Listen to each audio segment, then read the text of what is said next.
Hi there, Sean Stodola, Warranty Manager at Charleston Homes, and today we're joined by Todd Hansen, the Assistant Warranty Manager. And today we just want to kind of give you guys some tips and maintenance things for the exterior of your home, or springtime types tips, and a little bit of maintenance, but more so just some tips and helpful hints.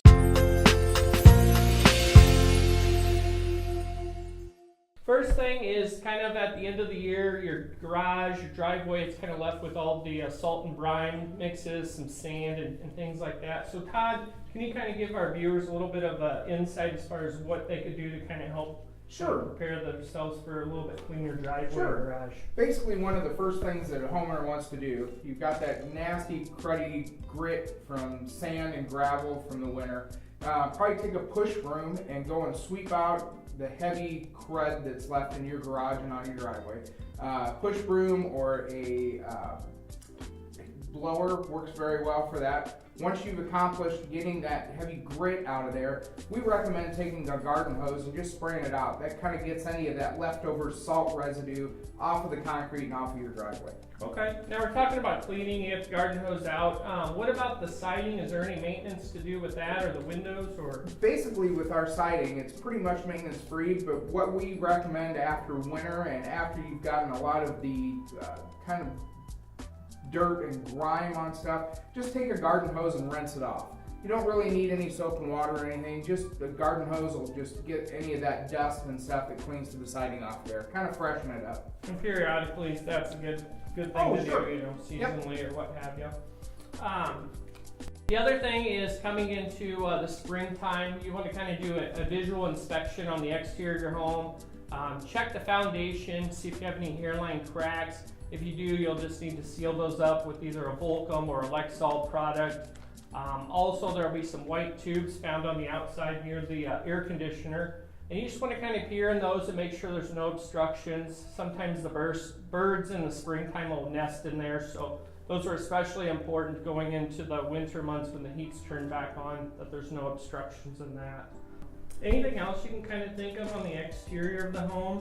Just one thing to be aware of. Always kind of check your driveway to make sure you don't have any cracks that developed over the winter. If you do, we want to try to get those sealed up with Volcom. It's going to keep any excess moisture from penetrating the slab and getting underneath the slab, causing future problems. Yep. So caulking the control joints up along the expansion, maybe where the driveway and the garage floors meet. That's a very good point. Yes, that's a good point, that to try to keep as much water out of there to help with frost heave in the winter. So when your cars are pulled in the winter, you get all that snow and then it melts into your garage, and then that excess water goes there. That's a typical place where we start to see the frost heaving as a result of that. So very true. So between the garage and the driveway especially, but all the control joints in a sense should be caulked and sealed. Right, and that's what we recommend with Charleston.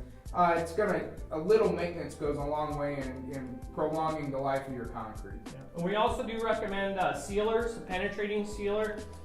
Some spray sealers kind of seal the surface, but after a while that wears away. So you want something that actually penetrates down into it. And it could be, a penetrating sealer go down maybe 1/4 of an inch. So after that surface layer kind of wears, with time it still has some protection. And some of those last, 4 or 5 years? Oh yeah, the good ones. Yeah, so you want to definitely seal your driveway as well as caulking it. And then sprinklers. Everyone's starting up their sprinklers in the springtime in preparation for good green yards. So one thing to look at when you start your sprinkler system up, you want to just periodically run around your yard. Make sure that your heads are spraying in the right direction. Water costs too much to be watering your neighbor's lawn or watering the street or whatever. So just kind of make sure your sprinkler heads are spraying where you want them to spray. Everything is kind of adjusted right. Nothing's broken over the winter from whatever. Now's the time to kind of look at that and make sure everything's going to be up and going for you when you need it. And I'd say the sprinkler head adjustments, most homeowners could do it themselves. Just an eyeglass type flat screwdriver. If you did call our sprinkler companies and they did a walkthrough, they usually provide that.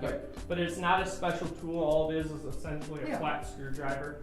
And you can adjust the heads and kind of adjust those, which we've done blogs in the past. So if our viewers search for those, they can kind of get a more insight on how to do that. And then what about fertilizers? It's new sod. Do they really need to fertilize their yard? Or? At Charleston, and this is one thing, we kind of strongly recommend you guys put on some nitrogen fertilizer. We want to stay away in that first year from any kind of crabgrass preventers or any kind of weeding feeds. The weeding feeds just are a little bit strong for new sod, but any kind of just straight nitrogen or a starter fertilizer is going to be excellent for promoting root growth and kind of greening everything up. So starter fertilizer, no pre-emergence, Right. and then if you do have crabgrass or some weeds pop up, spray or pull them, right? Right. Just spot Yep. spray them. Yep. Well, we want to thank our viewers for tuning in to our blog today. If you have other questions, feel free to visit our website, charlestonhomesomaha.com. Otherwise, go out and visit our models. Thank you. Thank you.